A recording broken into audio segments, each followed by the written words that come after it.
It first came out as a missing persons, just a normal mom that didn't come home one night. Stephen Williams. It's Stephen Williams. We had learned through some of her posts that he was abusive. Now though, 20 some odd a month later, let's not bullshit each other. She's dead, you know that, right? Stephen Williams sat across from detectives and drew a hard line early. I never touched her, I never put a hand on her. That sentence becomes the foundation of his entire story. But the detective doesn't attack it.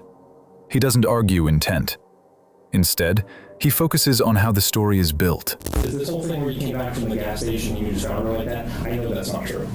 Stephen pushes back. The detective narrows the frame, not to guilt, but to reality. I'm not saying that you laid a hand on her, but I know that you were there when she was injured. Stephen clings to the same explanation. I'm telling you, I didn't hurt this woman. Okay, I never did anything to injure her or hurt her. And that's when the detective delivers the psychological pressure point. Not accusation, not evidence, but inevitability. I know that's a lie, and I can prove that's a lie. At this moment, the lie isn't being debated anymore. It's being dismantled, piece by piece, by a timeline Stephen can no longer control. Stephen Williams eventually confessed to killing Trisha Todd, and as part of a plea deal got 35 years behind bars. Welcome or welcome back to my channel. Your single comment means a lot to me.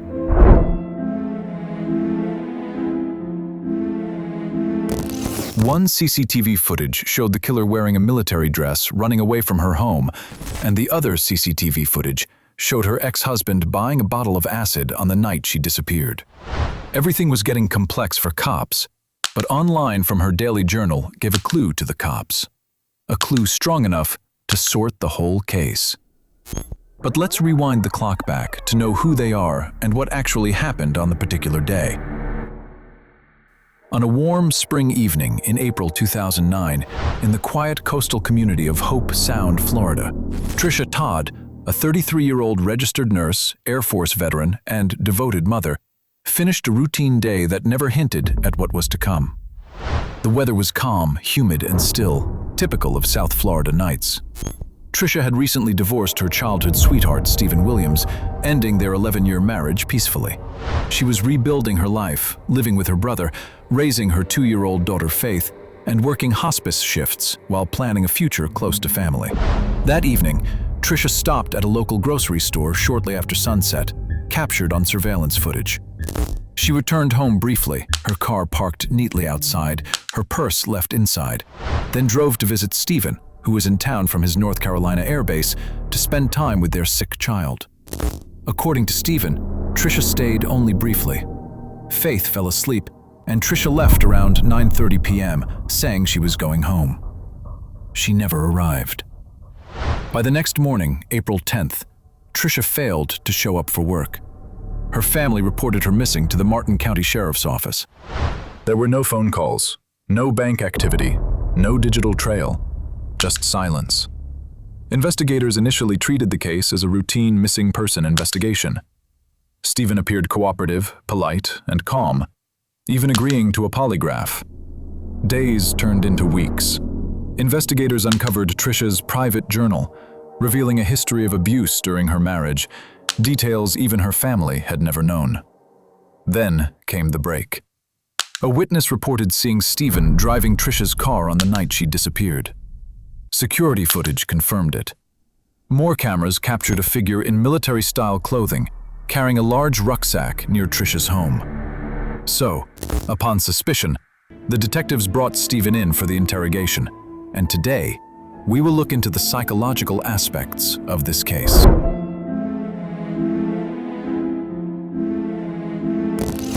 Okay. Well, sweet. All right, so what you afternoon, before lunch, after lunch? In the afternoon, I remember, because I came over in the morning to get the home. Okay. And at 9, because Candy on her site says, check-in's at 9, so I showed up a little before 9. And then I messaged her to ask, well, how do I gain access? Where's the key? Are you coming over? Like, what's your routine? Mm-hmm. And I probably should have asked you beforehand until I wait until now. few minutes go by, and then she messages me back and says like, oh, she wasn't even sure if the current people were gone yet. And I was like, oh, that's awkward. And then on top of that, she hadn't had time to clean yet, and that she would be done hopefully by 11 something or whatever. And I was like, well, I don't really want to stand here while you clean. That's just awkward. Even in a hotel, I don't just stand there while they clean. Yeah, but you're willing to go to one of these places and stay in the house with the owner of the place? Well, I That's mean, I don't want to awkward. stand over her shoulder while she's like making the bed or putting on the toilet. So I figured I would just leave. I needed to do some shopping because, you know, the other benefit of Airbnb is it's a full home, so I can have food, I can cook, whatever. It's no big deal. Whereas at a hotel, I have to eat out, and even then, it's just cramped and.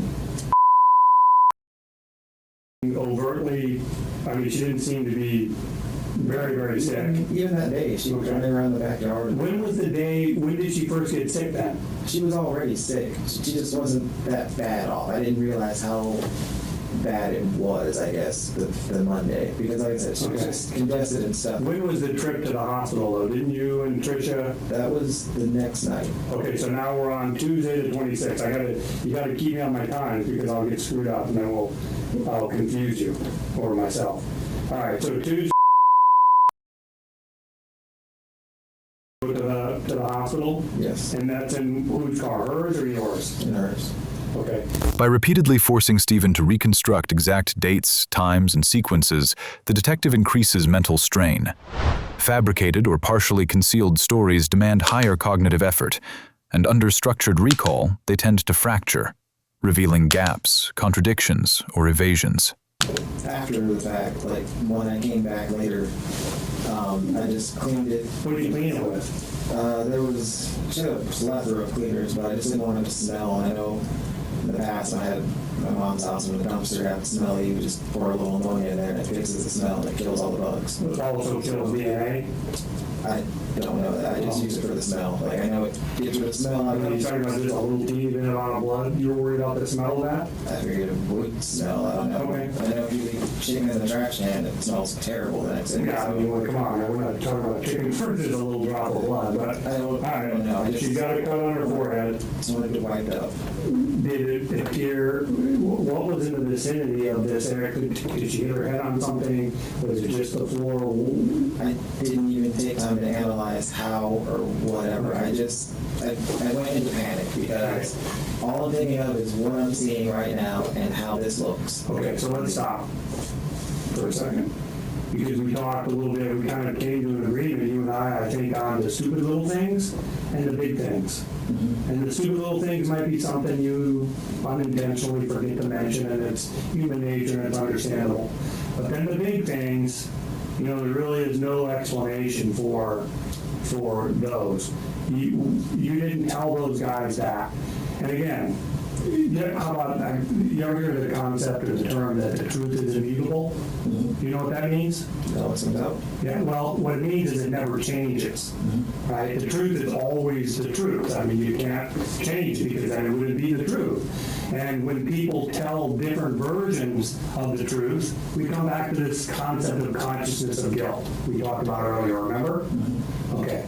And so that's a real big thing, Miss Williams, that you come back and Trisha's laying on the floor with an injury.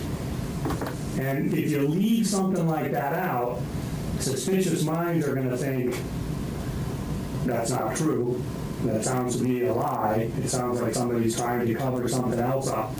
The detective emphasizes that truth does not change, cornering Stephen between two incompatible positions, seeing himself as honest while continuously revising his account. The discomfort created by this contradiction is exploited to push him toward admission or narrative collapse. Why didn't you tell them that the first time? Because I had no way to explain how that happened. I had no way to explain how I come back and she's on the floor, other than them just assuming I did it. And I would never do that to her. I would never hurt her. It's just not me. I don't. Right, which makes it even more reasonable that you would have told him that from the outset. I never hurt this woman. I love this woman. I would never do anything to this woman. I came in and she's laying on the floor. Let me make it one step easier. Where is your cell phone at this moment? Somewhere in the home. In the home. right? What about the house itself? Does the bed and breakfast have a landline? I honestly don't know. Okay, but you know, you're a sharp kid, you know 911, boom, cops are there, ambulance, she gets treatment, right? But I didn't. Hold on. I'm going to ask the question just simply, but you know that's how 911 works, right? Yes. You pick up the phone, you call them, you say there's something wrong with my ex-wife, please send an ambulance, right? Yes. And you did not do that, right? No. Now again, I'm going to get up and I'm going to take your seat, you're going to sit here. Come on. Because of how it looks. All I thought about at that moment is, how does this look? You can't fix how this looks. There's no other way to say. Here's the problem with that. Okay, fine.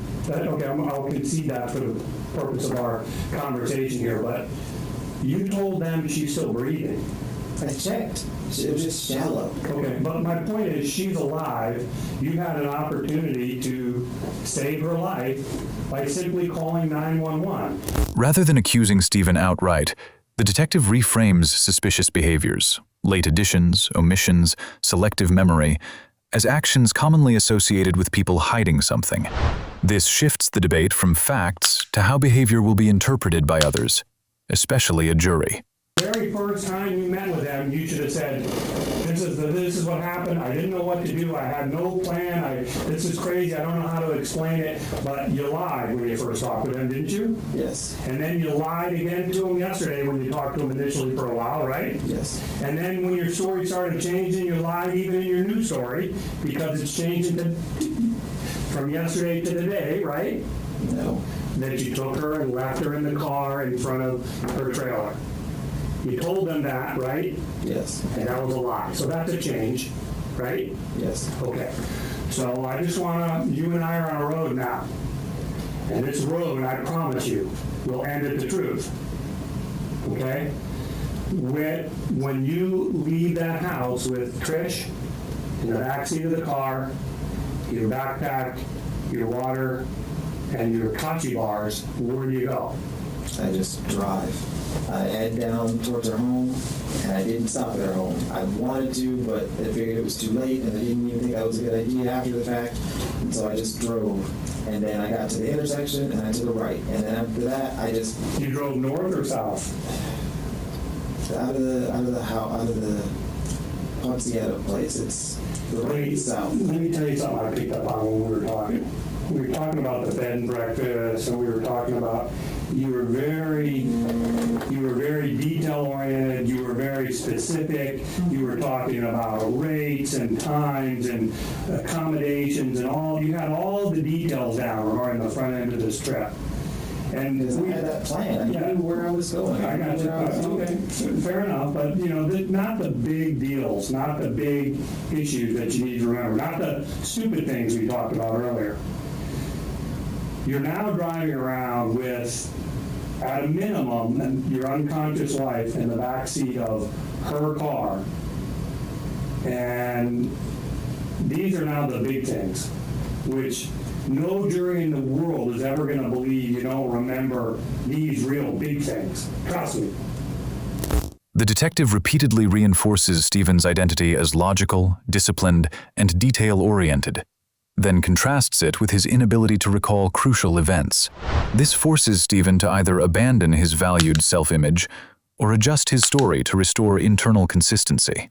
2 hours with her in the backseat of this car, it never dawned on you, shit, I'll just have to deal with the consequences. I hope they believe me, but I need to see what I can do to save her life. That never dawned on you. Didn't know what to do to save her life. Oh, let's see. 911. Did you have your phone with you when you were on her? I didn't even think to grab it. No, you didn't think to grab it, and you know why? Because you know we can follow you with your phone. You know that, right? I mean, everybody knows that we can follow a cell phone. Yeah, of Grab the course. kashi bars though. Yeah, right. I grabbed food in case she woke up. Yes. Okay. But you didn't take your phone with you. No, I didn't think I needed a phone. I just grabbed the bag, water, and kachi bar. Right. Water, food, bag. So anyways, so the first thing was you couldn't call 911. Well, her phone was in the car, wasn't it? Yes. Okay, so you could have turned her phone back on and called 911, right? I don't know her code. Well, I don't okay. remember past anything. Good point. That's another odd fact. For 911. Well, maybe he doesn't know that. Did you know you didn't need a code for 911? No, I've never tried using her That's phone. completely reasonable, I believe you. I didn't even try to use her phone. I just thought, Okay.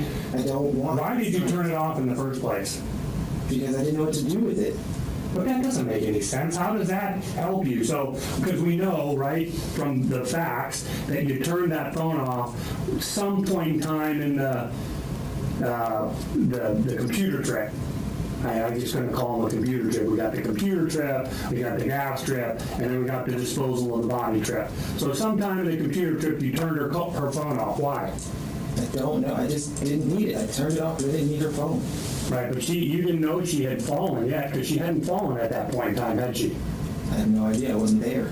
Well, yes, you did know, because the computer trip is a trip which results in you being home, telling her there's no gas in the car.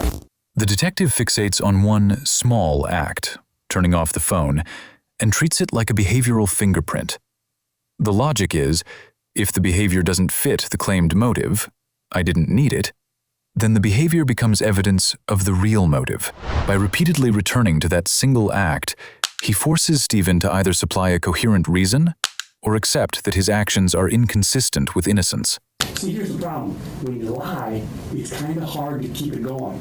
I'm not lying. Okay. I don't know that she's fallen. I don't know. No, that. she hadn't fallen. You knew she hadn't fallen, because when you get to her house, when you get back to the bed and breakfast, Yes. you have the conversation about gas. Yes. Okay, I said that. why are you turning her phone off before that conversation about the gas? Because Is she already I dead? don't need it. Right, because if you're driving around with that phone on in your car, we're going to know where that car is going, aren't we? It wouldn't matter. I don't need it. It's not my phone. I don't want it.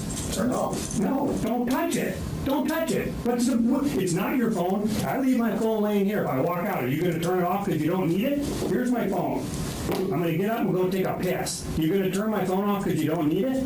Yes. Can you see how if a ridiculous- stranger Hey. leaves their phone, I don't know they're coming. Remember the stupid Yes. computer I will story? turn it off. Remember that stupid laptop story? This is a stupid thing. So why did you turn her phone off? Seriously, just be honest with me one time. And I don't want to mess with her phone. But you did mess with it. You picked it up and you turned it off. That, by definition, that's messing with it, isn't it? That's touching it, yes. Okay.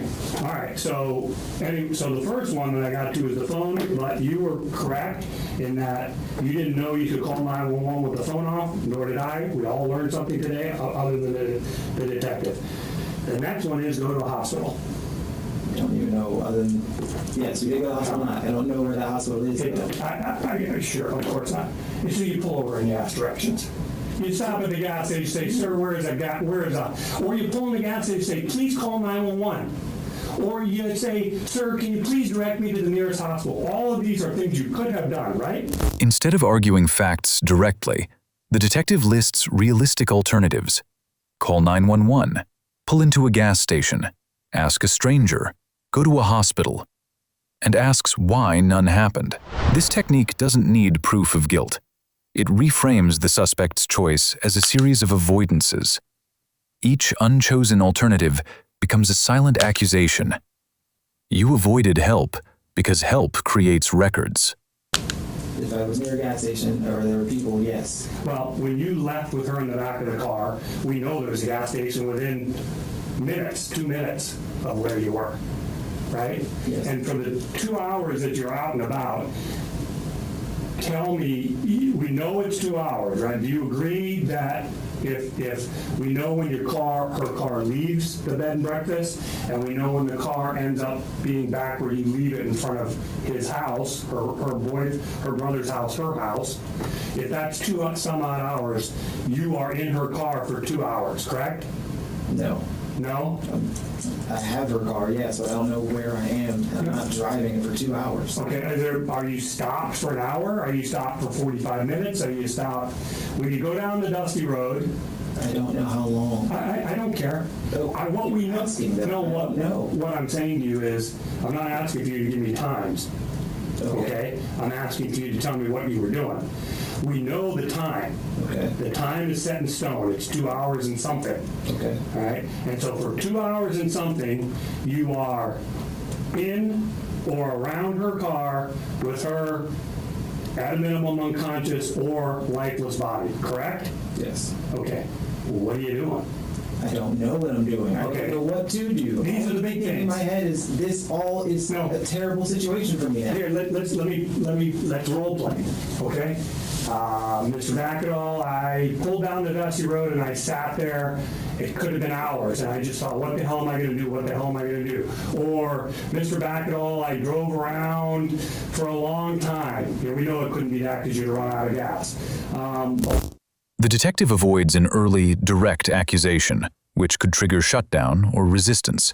By framing challenges as clarification rather than condemnation, he keeps Stephen engaged, lowering defensive reactance while steadily tightening control of the narrative. Well, Mr. McAdall, I parked on that dirt road and I walked up and down the road, pacing, because I've got this situation that I can't explain going on in the back of my, right, what are you doing? What are you doing for 2 hours? Now, a suspicious person would say, you're disposing of a human body. But I don't know how to do that. I don't know anything about disposing of a body. You can't dig a hole? No, with my bare hands? Okay, well, you don't need to use your bare hand, you can use a shovel. I don't have a shovel. Okay, all right. But anyways, I'm saying it's suspicious mind. I'm not saying that's me. I don't have any tools. I don't have... I want you to tell me, what were you doing? I gave you some scenarios. I said you could be digging a hole to put a body in it. You could be pacing. You could be sitting in the car thinking, what the hell am I going to do? What were you doing? I pulled over and I sat and I Okay. thought. And I didn't know what to do because, yes, I'm afraid. I am panicked. All I'm thinking about is everything I know is done. My life that I worked hard to get to. But you haven't done anything. You didn't do It's anything. not how I can't say that. It doesn't look like that. It's always going to be a matter of how does it look. How does it look now? It looked bad from the get-go. It looked bad. Does it look, if you had called the cops, the moment you came in on Tricia laying on the floor, called 911 and got an ambulance there, do you think that would look worse than where we are today?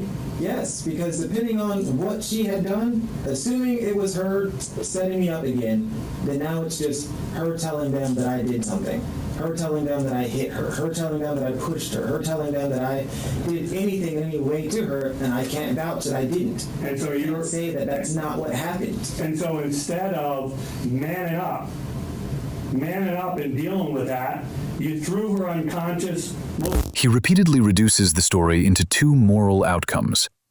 Either you seek help immediately, or you're choosing concealment. When Stephen tries to keep a third option, I was confused. It just looked bad. The detective collapses it back into a binary. Confusion still doesn't explain concealment. This cornering works because it restricts narrative escape routes. Stephen must pick a lane. Probable lifeless body in the backseat of her car, drove her out into the wilderness, the mother of your child, and disposed of her body. That's how you ended up handling it, right? I didn't know what I was doing in the first place. I just didn't know what to do. If you're so confused and so out of it in terms of not knowing what to do, is it possible you don't really know what happened between you and her? Is it possible something else happened? Is it possible she pushed your buttons? Definitely not. She was very cordial. The whole time she was nice. Every time we're in person, she tends to be what we call normal. Okay, so you're sitting down this road, which I know you now, Jesse's, they really want the body. They don't need it. But now this road where you have no idea where it is, what road it's off of, or where it is, and you're sitting in this car for a long time, and you do what? What do you decide to do? I took her out of the car Yeah? and I laid her down. Is she breathing? Not that I can tell. Okay, so she's dead. By suggesting explanations like panic or accident, the detective provides a psychologically survivable path forward. These neutralizations allow Stephen to admit involvement while preserving a non-monstrous self-concept, often the first step toward fuller disclosure. How in the world do you think you're going to explain her life? The last person on earth to see Tricia alive is guess who? Who's the last person on earth to see Trisha alive? I don't know, because as far as I know, she could have come to. I don't know that. I left. Okay, I'll play the game with you, because you like to play this little game. I don't want to play that game. Let's just assume, without stating it, let's just assume she's dead when you leave her lying on the side of this dirt road. Let's just assume she's dead. Who's the last person that saw her alive? You tell me then. Since you Okay, I'll tell you. wanted to tell me that I killed her and left her. I didn't kill her. I didn't do anything to the woman. I just wanted her to be okay. Who was the last person to see her alive? That's all I'm asking. It's not, I didn't say, did I say you killed her? That's what you're insinuating. Oh. Everything you're saying is telling me that I killed her. Okay. That's what you're trying to Who's say. the last person that saw her alive? I'm the last person to have seen her. As far as I know, yes, I'm the last person to have seen her. Alive. I hoped Alive. she was still alive when I left. Okay. Okay. And who was the person who lied to law enforcement about where he was or what he did or the circumstances surrounding this entire episode? Who is that person? Yes, I did. Okay. So once you leave her on the side of this road, I mean, were you hoping somebody would find her there? Of course. Somebody would come too. Of course. And so that's why you would leave her on a dark, desolate dirt road in the middle of nowhere, because you're hoping she'd come to and somebody find her, right? Yes, honestly. Why didn't you just take her down, pull around the back of the gas station and lay her out there in public where you know somebody's going to find her? Why do you leave her out in the woods? Because I Where she's not. where I drove to. I didn't plan to go. I just didn't plan. I didn't plan. It just You had over 2 hours to plan what to do with your ex-wife's dead body. The detective pushes for small concessions first. You touched it. You turned it off. You lied. You left her. Once Stephen agrees to minor admissions, the detective stacks them into a larger conclusion. This works because people who have publicly conceded a point feel pressure to remain consistent. And the interrogation becomes a staircase where each yes makes the next denial look less credible. Right. And why did you change your clothes? because I wanted to be something different. I didn't want all that stuff on me or whatever. I just didn't want anything. What's up? Just dust, dirt, all of that. I just wanted to. Well, how much dirt are you going to get on yourself taking a dead body out of your car and laying it on the road? I don't know. I just wanted to I not. mean, you get dirt on you when you're digging a hole, right? I imagine you would, yes. You get dirt on your shoes, right? Yes. Where are those shoes? All that's trash. I threw it all away. Who throws away things? Do innocent people throw away things that might be evidence of a crime? Yes. The backpack was trash. The clothes didn't weren't anything special. Most of them were Well, why bring it in then? because they're mostly just bed clothes. And they were the same shoes. They didn't have extra shoes. Hey, man, Shoes that were. let's swap seats again. Do you hear what you're saying?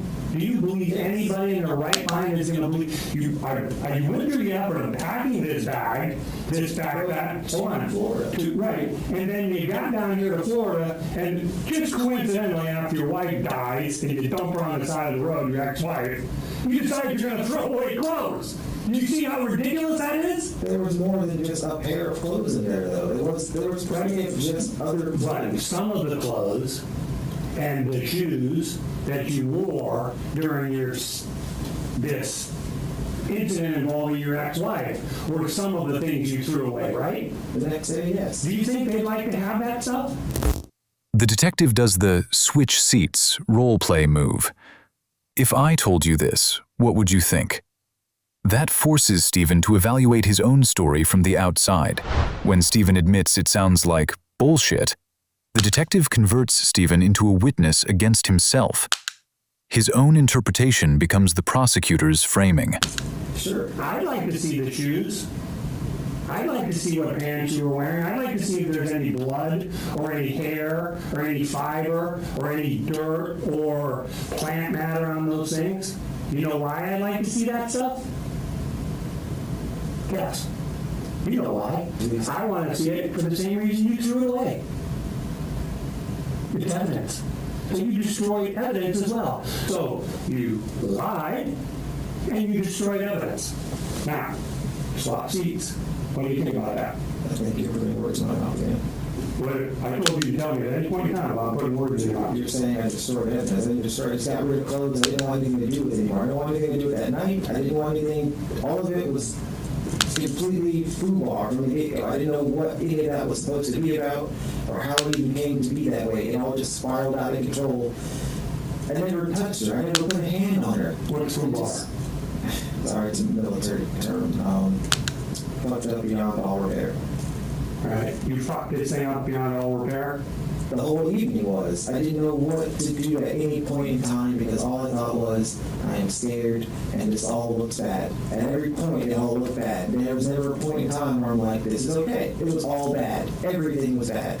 Everything. And then you made it better or worse by lying to the police?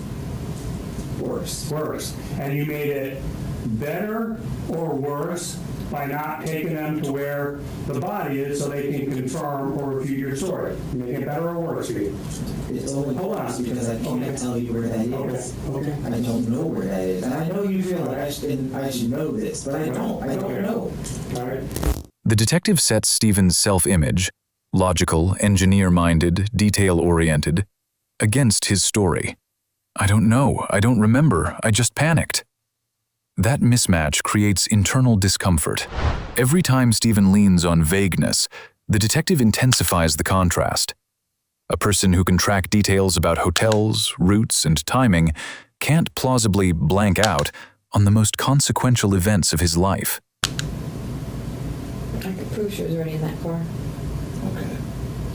You wanna know why? You leave the gas station at 1:56. Okay. I don't know what that means. Okay. And then you leave at 2:04. There's no way in hell. Remember when I asked you in the house today? When I asked you in the house today, what did you do when you came in the house? You said, oh, you found her. You were freaking out. Yes, I paced. You I paced. stood and then I paced. 7:58 and 9 0 1 2 3 4. So from when you left the gas station at 1:56 and get back to the house, so let's say 1:57, 1:58, because it's right down the street. You're telling me that in those very few minutes, you found her passed out, tried to assess her pacing, went and put her in the car, because and again, on video, we're doing a video walkthrough that you're freaking out, you're walking back and forth pacing, but you grab your bag of clothes, or you said you put water, and then you leave again, and like you literally did all this in like 5 minutes. All I thought was, I just don't want you here. I don't want you. I didn't know what else to do. I just didn't want her there. She was in that car already. She was not. I just Did you get messed up on your times? Did you get messed up on your times thinking, okay, maybe was it, no, because she was already in that She car. wasn't. I had to drag her into the stupid thing. And even then, I just didn't want her there. I just wanted her to go back home and go home. You had to drag Leave her? me alone. The detective is tightening the timeline here. He's using the gas station timestamps to show Stephen simply didn't have enough minutes to do everything he claims: find her, pace, assess, move her, and leave again. It's a classic pressure point. When the clock doesn't match the story, the suspect either admits a missing piece or starts inventing new details on the spot. There really is no emotion in there. There really is nothing in there for her, huh? What are you talking about? I'm You just wanted wanted her her what gone. you're saying. I wanted her to not be dead in my home. I wanted whatever this was to not be affecting me the way it was. So you didn't want her dead in your home. And what did you say before? You think she took roofies, and that if she alleged that you had raped her? You understand that you need proof for that, right? But it's still her word against mine. And my word doesn't mean anything. I've seen it time and time again where a coworker is accused and then it goes through this You full need a little bit more than process. his word versus her word. You're smarter than that. No, Come I'm on. telling you, in the Air Force, if a female says you did something and there is no way to prove that you didn't do what she's saying, that's it. It doesn't work for you. So It's just- foul if she says DNA or you any grabbed her, type of injury, that's it. they'll still go after him?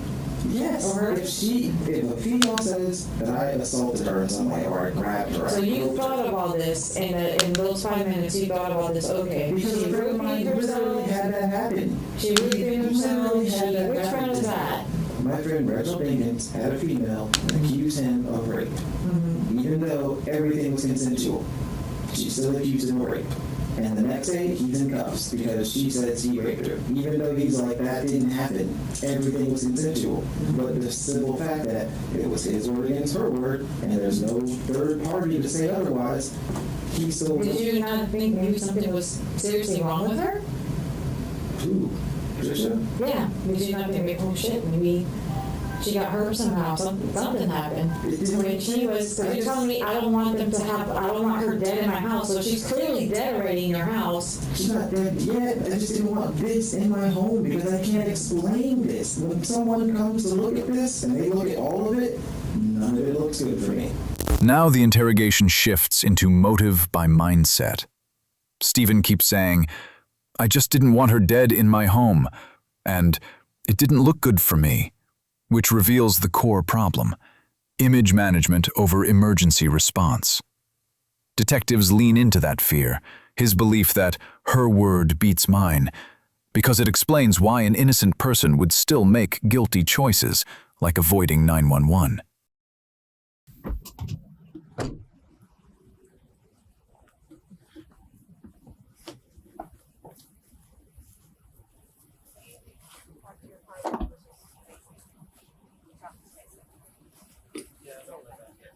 Okay. Of course, I have it always back as well. It's just like, pull out the next time. Okay. So the first time she comes over on Tuesday evening. And this is to go to the hospital. This is when you guys go to the hospital. They just show you where she was. You can see that one. I wish she would. It's true. I wish she would. I can't show you because I don't know where that is. I don't know where that was. I don't know anything about that space, that place, wherever it is. I don't know where that is. And therefore I can't take you because I don't know. And driving around down all those roads, every road just looks like another dirt road. None of those roads look any more significant than the last road. They just look all like roads to me. And I don't know. I Did can't. you remember passing a mailbox or a street light, No. fences? None of that. I don't remember any of that. I couldn't even tell you if there was a street sign, or if there was a stop sign, or if there was more than just that one intersection. Okay, let's say it this way. So you already, you had already come to, because you're telling me that you checked her pupils with a flashlight. That's when I laid her down. You lay her down. And that was my last time checking her. I laid her Okay, down. so she's clearly dead at this point. Clearly dead at this point. I was hoping she wasn't, which is why that was like the last You were thing hoping, for of me. course, yeah, you're hoping she wasn't, but she was dead, right? You checked her pupils, she's not responsive. All right, you're coming too. Do you leave her stuff with her? How long did it take you to get back? I have no idea. I don't know how long. I just drove back, and once I saw that I was back at the intersection, I was like, well, I know where I am now. Okay, so how long were you there when you were laying her down? How long were you there with her? I don't know. Did you stay by her for a long time? I don't. Did you try to give her any medical attention? Well, no, I guess not. At this point, she's already dead. That was my last stitch, was checking her pupils, and they didn't even dilate. They were like half rolled back, and I was just hoping that I was wrong still. Just really hoping that she wasn't really dead, that she was just unconscious still, that she just still had shallow back. I don't know, but just something. That All it right, was just so how wrong. long did it take you to get back to her house I have after no that? idea. You do have an I idea. don't If have- you already got in your mind, okay, she's dead, I'm leaving her here, I'm gonna leave her phone, her wallet, that's ridiculous, but Here, the I don't know where it was claim starts collapsing under its own weight.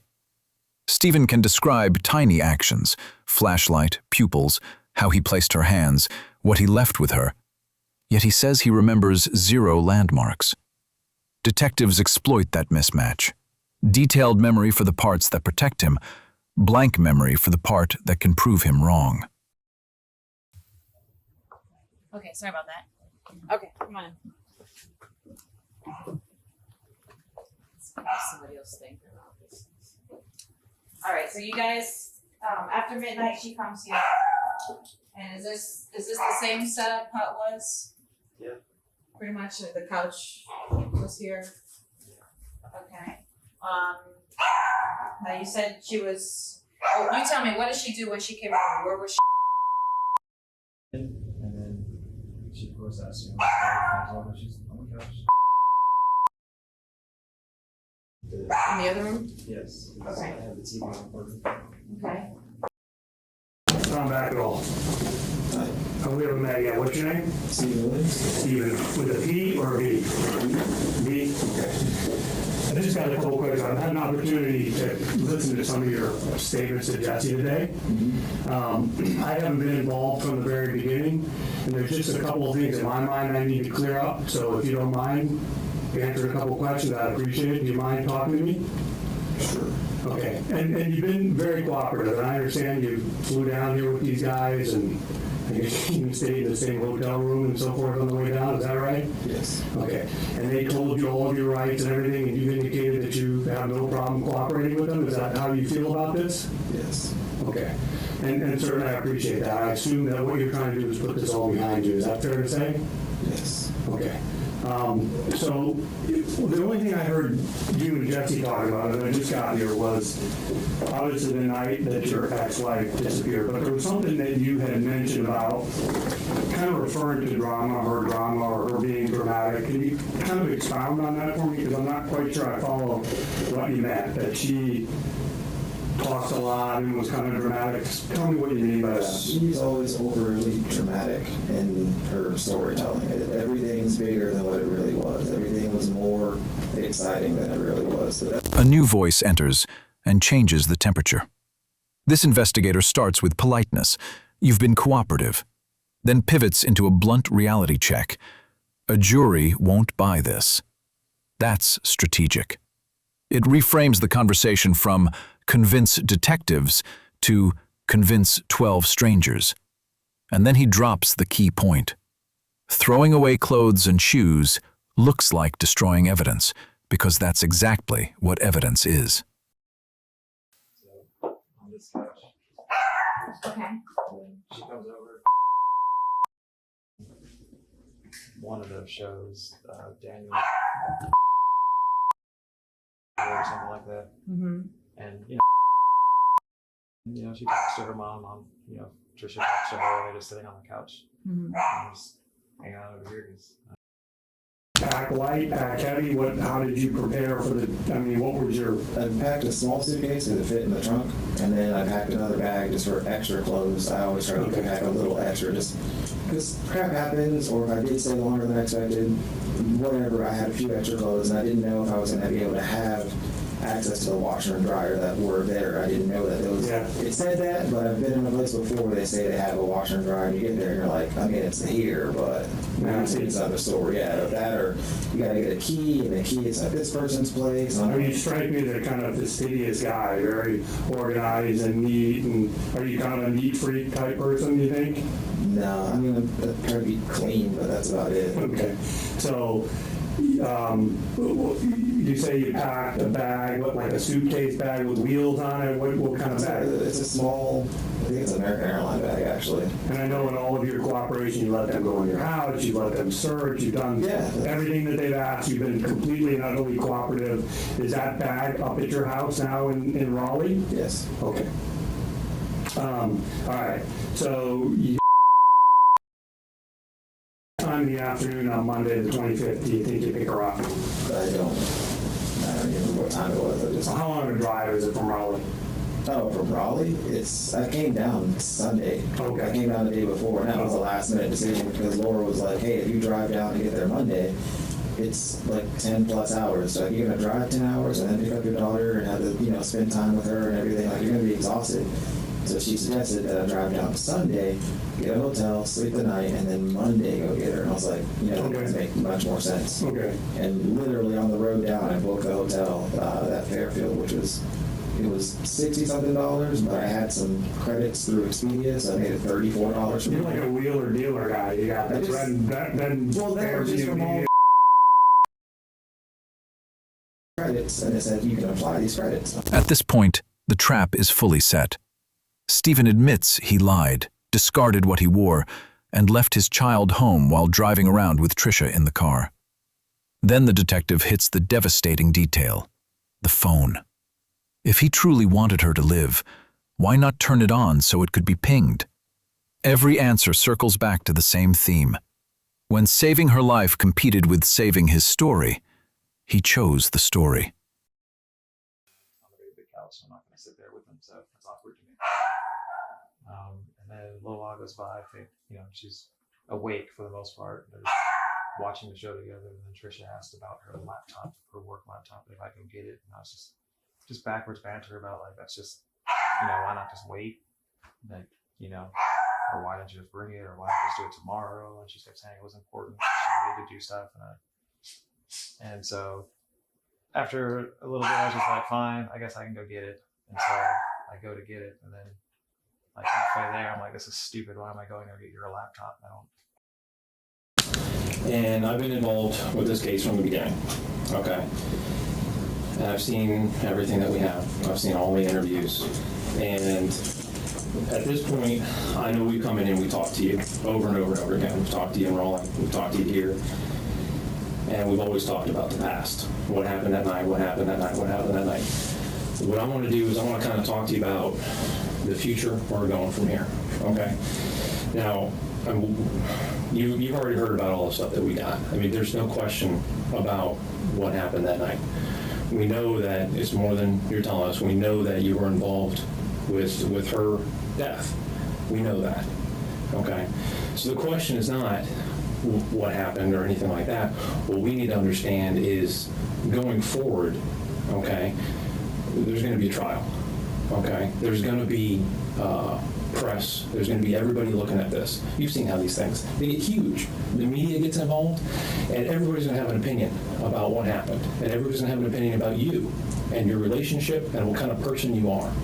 Okay? And the thing that we're trying to do here is, I talked to you earlier. You're a nice guy. I like you. I mean, I think we could be friends, in different circumstances. But here's the thing. There's going to be two narratives going forward. Okay? And what I want to do is try to give you the opportunity to kind of tell me more about what narrative actually happened. Okay? At this point, the detective stops asking what happened and shifts to what story will survive the future. This is a deliberate pivot, moving Stephen from the safety of denial into the fear of public judgment. By framing the case as two competing narratives, the detective makes silence itself dangerous. If Stephen doesn't explain what happened, someone else will. She was lying there on the floor. And Where was she lying? just in there, just lying on the floor. In the hallway here? No, We can go in.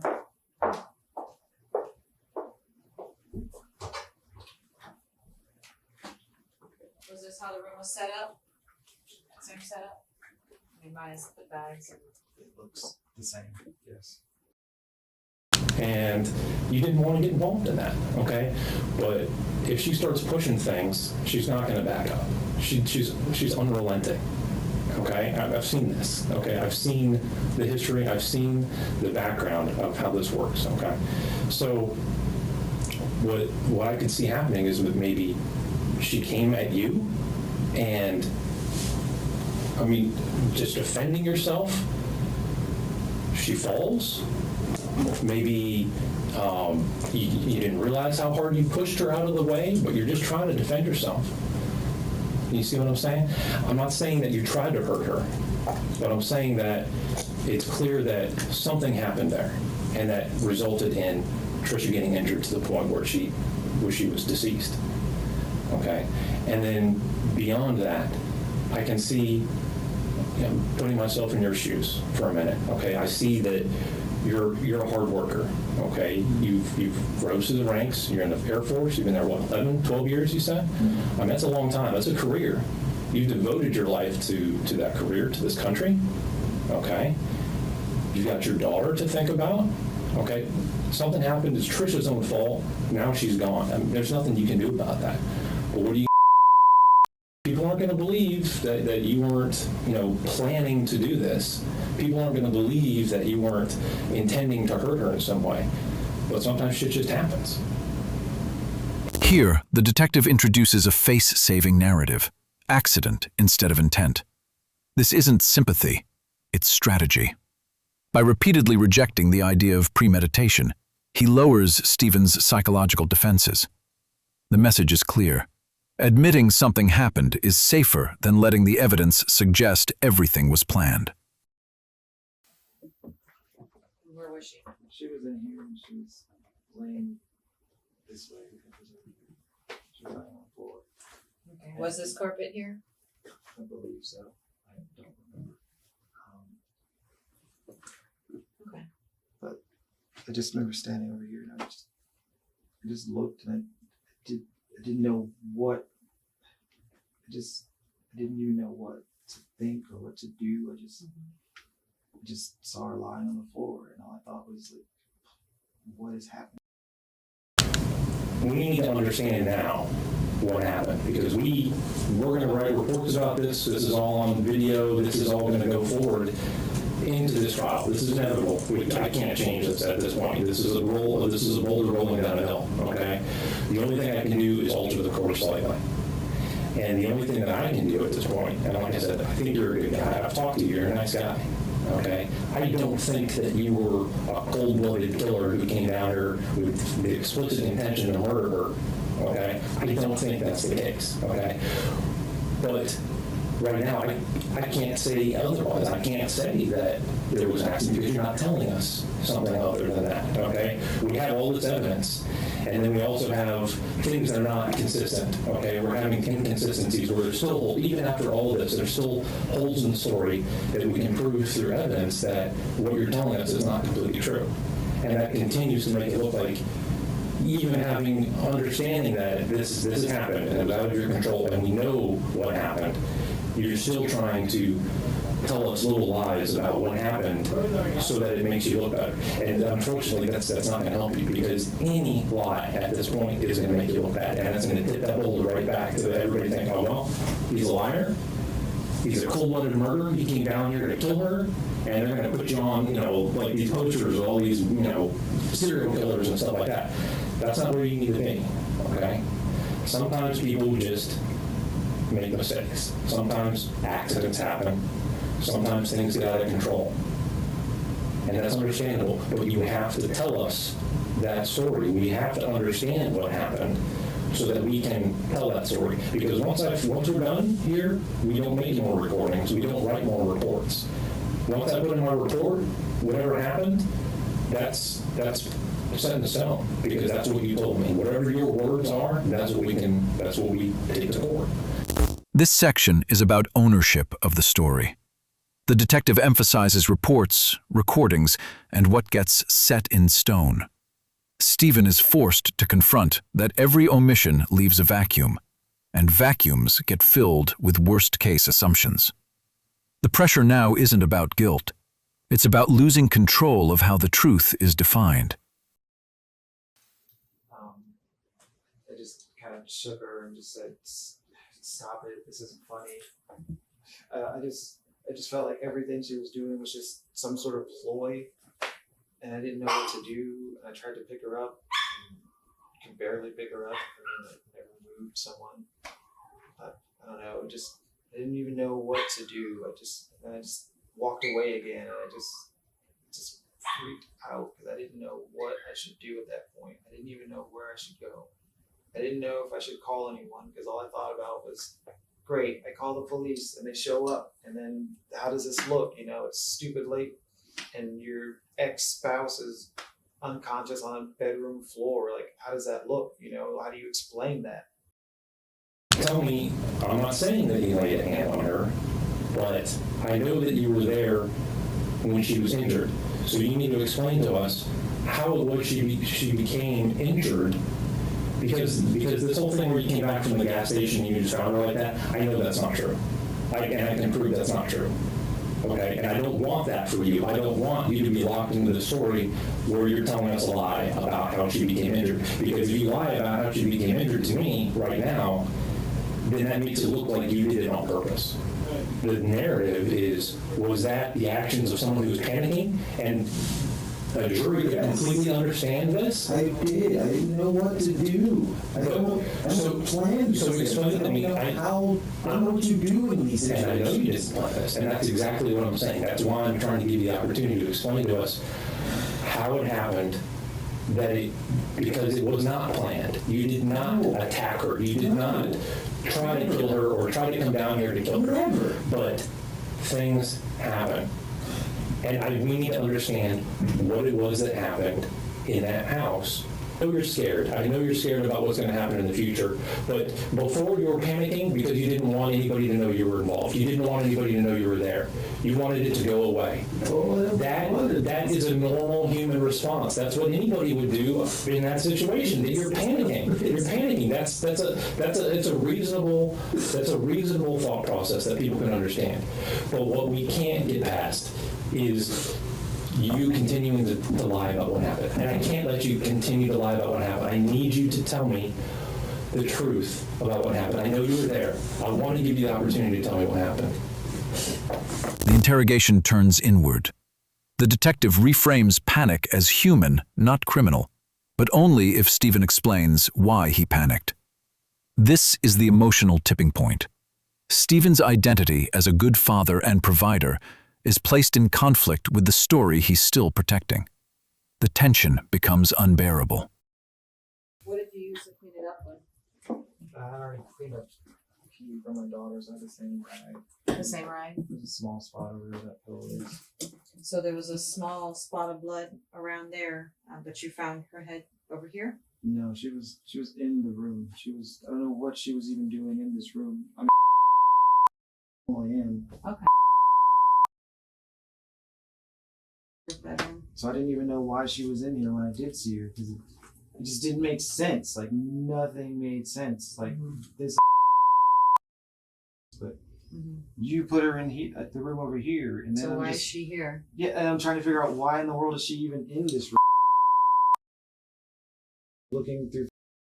I got arrested. All I'm thinking, just flashbacks. So I go to push her away, and then she gets really pissed about that. And then she gets even more aggressive and in my face and pushing me back. And I'm like, would you please just stop? Like, I don't want this. I don't know what's going on. I don't know why you're so mad. I don't know if you took a freaking crazy pill all the way over here, and that really pissed her off. And it just escalated. And then I just moved her away, and then she slipped. And that's when she freaking fell. And I'm like, oh shit. I asked her if she was okay. It was like a weird sound. She didn't say anything though. And then I freaking panicked. And then I just freaking panicked. Because I didn't try to hurt you. I just wanted you to stop being here in my face yelling at me as I'm trying to back away. I'm trying to de-escalate. I don't want, whatever this is, it's not this serious. I don't know why it's so serious about this money. It's always been so like, even throughout the divorce, every penny has just been so serious about her trying to get every dollar. Right. And I'm like, and now I made a mistake and I sent the check to the wrong address because I didn't know that wasn't a mailing address. And I can't explain where it is, and I didn't even get it back in the mail until a week after that. And it just went so fast. And then I pushed her, and I didn't push. I was just trying to get her away. Just please stop yelling in my face. It's like, just, like if she was at that distance, fine, but she wasn't. She's just here the whole time. And I'm like, please just stop. And so I went to move her away, and she slipped, and she hit her head. And I didn't mean for that. That wasn't my freaking fault. I wasn't. And then all I'm thinking is, great, now I've pushed her and she's hurt her head, and I'm done. I'm just, everything I've tried to do, everything I've tried to be is done because I made a mistake. I didn't really lose my cool. I just tried to move you away. I just didn't. This is the collapse. After hours of resistance, Stephen finally verbalizes what he's been circling all along. A confrontation, a loss of control, a fall. The detective doesn't celebrate, he stabilizes. Because the goal was never just a confession. It was replacing a fabricated narrative with one that evidence, psychology, and reality can finally agree on.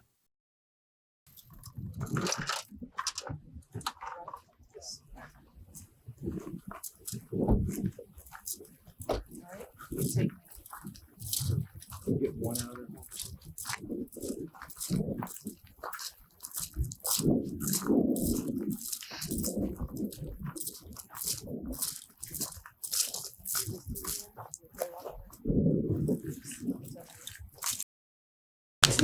She's very messed up. Sorry. I just tried to de-escalate the situation because I couldn't get out. I didn't know where to go. I couldn't even just leave. Like, all I wanted to do was just leave. I just wanted nothing to do with that. Do you know what she hit her head on? Was it the floor or? I don't know. She just fell, and then she wasn't responsive after that, and I didn't know what the hell to do. You know, I thought if I call the police now, she's gonna say I freaking pushed her, and I'm going to jail. So what did you do next? I just tried to wake her. I tried to like snap her out of it, and it just kept getting worse. She just wasn't responding. She made weird breathing sounds, and I'm thinking, oh shit, I'm going to jail. Like, I'm going to jail for killing this woman that I never wanted to hurt. Where did you go when you left? You went south. You turned right, right? Just turned to the right, okay. And then it was just drove trying to think of what to do and where to go and how to make it right. And then everything was wrong. Everything at that point was wrong. Here's the thing, Stephen. I know you don't think you remember, but I know you remember. If we can work through this, I think you can figure this out. Okay. So just work with me for a minute, okay? So you went. Do you know where Bridge Road is, right? The main road. Yeah. Okay. To the beach. When you got to the Bridge Road that goes to the beach to the left, right? Yes. Did you turn right or did you go straight? I'm pretty sure I turned right, but everything I saw out there doesn't look like anything. I don't remember anything that I saw out there. I just remember it was. Do you remember going under a bridge? I don't know. I just spaced and I just drove and I just tried to think and clear my head and figure it out and what now, and then I just realized that I'm screwed. Like, I'm just done. There's nothing I can. I'm just going to prison. Like, screw it. I'm going to prison no matter what I do at this point. And it just. So you drove for a while, right? Couldn't explain it. And I get that. That's a lot to think about. That's a lot to carry around with you. Okay. And this has got to have been tough for you these last couple weeks. Now the interview shifts from confession to recovery of evidence. The detective keeps Stephen talking with memory scaffolding, anchoring him to landmarks like Bridge Road, bridges, dirt roads, and directions. Stephen keeps saying he spaced out, but the detective treats that as panic, not amnesia, and patiently rebuilds a route piece by piece, because location details are the only thing that can bring Trisha home.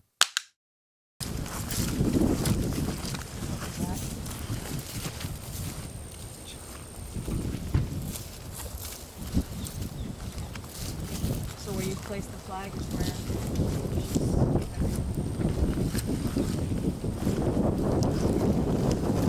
Okay. And about how far down are we going? It's not much off the surface, 2.5 feet. Okay. It's about 2.5 feet down. Okay. You know there's a lot of people that love Trisha too. Okay. And I know that's why I would never come down. I know you didn't craziness like that. And I know you didn't want to. I know you didn't want to take her from them.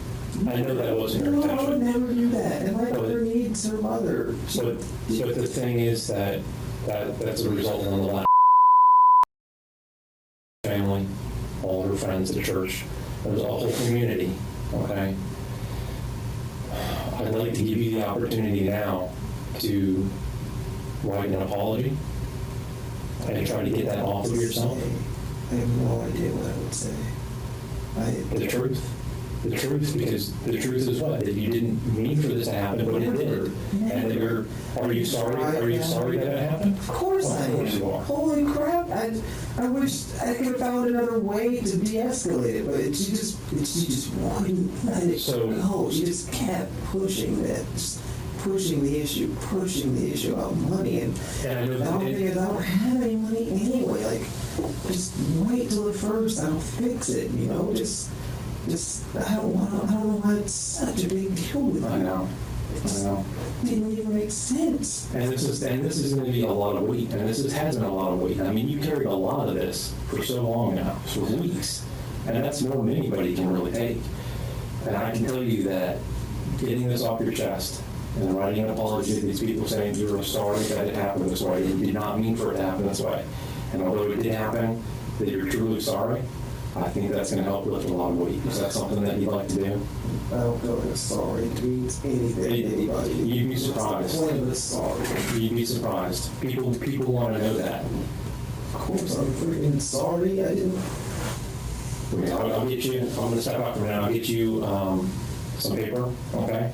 And you can think about it if you want to do that real quick, okay? I'll be right back. In the final stretch, the detective pivots to moral repair. He frames an apology not as punishment, but as a way to unload guilt and acknowledge the community that lost her. This is strategic. Once a suspect puts sorrow into words, it reinforces the reality of what happened and often keeps them cooperating. Stephen resists at first, then finally admits it.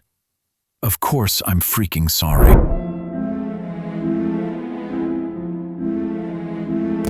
In the murder case of Trisha Todd in Florida, her ex-husband, Stephen Williams, ultimately accepted a plea deal in exchange for leading investigators to her remains. Under that agreement, Williams pleaded no contest to second-degree murder and was sentenced to 35 years in Florida State Prison. He also received an additional concurrent sentence of 5 years for child neglect related to the case.